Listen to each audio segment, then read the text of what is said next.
Well, let's bring in some more analysis on that story and also look ahead to that EU summit taking place today. I'm joined now by two MEPs, the Austrian centre-right EPP MEP, Lucas Mandl, and the Belgian left MEP, Mark Botenga. Thank you so much for joining us. Mark, I want to start with you. This report that we just heard about in Alexia Delana's report, is it a game changer, do you think, for how the EU will start putting pressure on Israel?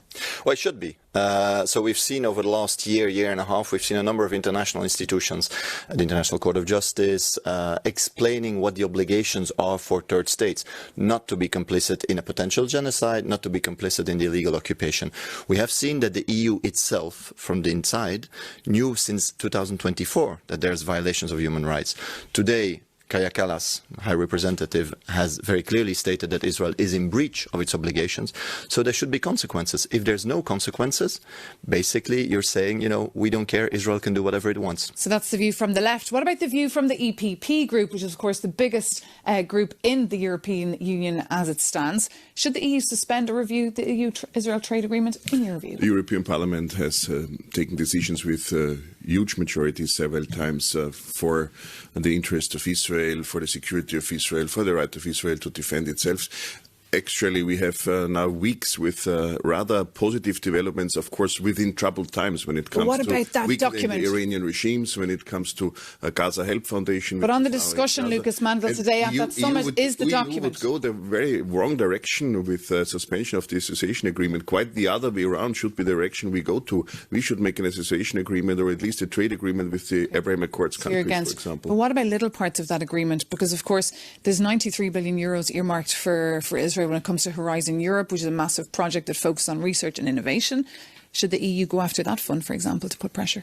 Well, for example, I mean, some of that money goes directly to the Israeli Ministry of Defense. They go to defense industries in Israel. We know there's also money from the European Defense Fund going to companies owned by Israeli public entities. So we have a massive issue, let's be very clear, under international law. The EU credibility under international law is now close to zero outside of Europe because we've not been acting. We've been talking for decades about we're human rights, we're international law. And when basically an ally of the European Union is massively violating this, you know, is basically genociding, imposing hunger, shooting on children that are asking for food aid, we are not acting. And this is why we did hear from Kaja Kallas. She's the EU's High Representative. She doesn't, of course, have the support of all the Foreign Affairs Minister, but she's calling for the EU to ensure humanitarian aid is arriving in Gaza. Blocking it is incompatible, Lucas Mandl, with international law. How can you put leverage on Israel, who are, of course, your friends? Even yesterday night I had a talk with World Food Programme representatives, and they said Israel have even requested more help for Gaza. Israel has supported the Gaza Help Foundation institution in order to make happen what's necessary for the civilians, while the civilians are taken hostage by Hamas, Iran-driven terrorists who are actually the problem for Gaza. The problem for Gaza is not Israel. The problem for Gaza is Hamas. Well, let's be very clear. The problem for Gaza right now, for the people in Gaza, they're being, on the one hand, killed, executed by Israel. You know, we've seen this with even humanitarian workers. And what's happening now is this so-called humanitarian aid. Basically, they attract the people and they try to get some food because they're completely starved. And then they start shooting on them. There's hundreds of people that have been killed while waiting for food aid. So these are crimes against humanity. We need to be very clear about this. And as long as the EU does not sanction Israel, we're complicit. And it's not good for Israeli as either. We saw this week, Lucas Mandl, a number of Israeli soldiers killed. We also see a lot of Israelis taking to the street, putting pressure on Benjamin Netanyahu to stop the war in Gaza. Israel is obviously a very vibrant democracy and has always been, and is our partner state. Israel is doing the very difficult job for all of us. I quote the German Chancellor here, Friedrich Merz, who clearly said what's really going on. Israel is doing the hard job against terrorism, and terrorism that also targets us, a Mullah regime in Iran that also targets us. The accusations we hear also in this program today, I know they are repeated time and again. They are outrageous, even if it comes to Gaza Help Foundation. Of course, when help was abused by terrorists for many, many years, and especially after October 7, 2023, then you need a safeguard for help in order to really reach the people who need it. Mark Botenga, your view on the US getting involved last week, bombing 3 nuclear sites in Iran? Well, it's an illegal attack. We need to be very clear once again. If we go back to international law, there is no justification for attacking Iran.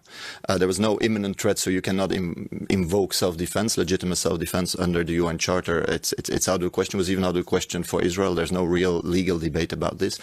Secondly, there's the big issue of the civilians being killed in Iran. So we've seen hospitals hit in Iran. We've seen ambulances hit in Iran. And then the US went after the nuclear power plants. Now, according to the additional protocol to the Geneva Conventions, this is banned. Why? Because obviously by hitting a nuclear power plant, you risk provoking a nuclear catastrophe. Any faith in the ceasefire?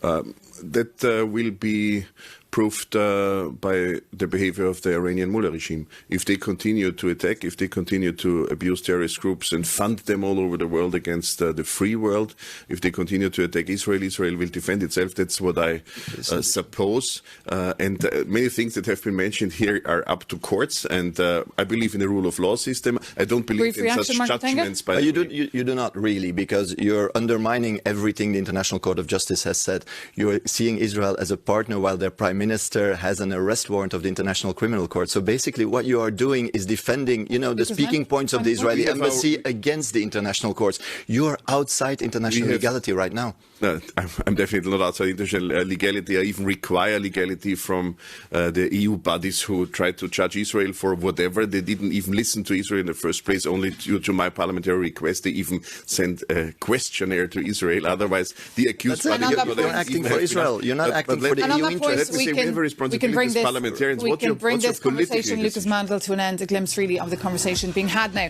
at that EU summit today. Thank you so much, Lucas Mandl, Mark Batenga, for being our guests, and thank you so much for watching. For more on that EU summit taking place today, keep an eye on our live blog.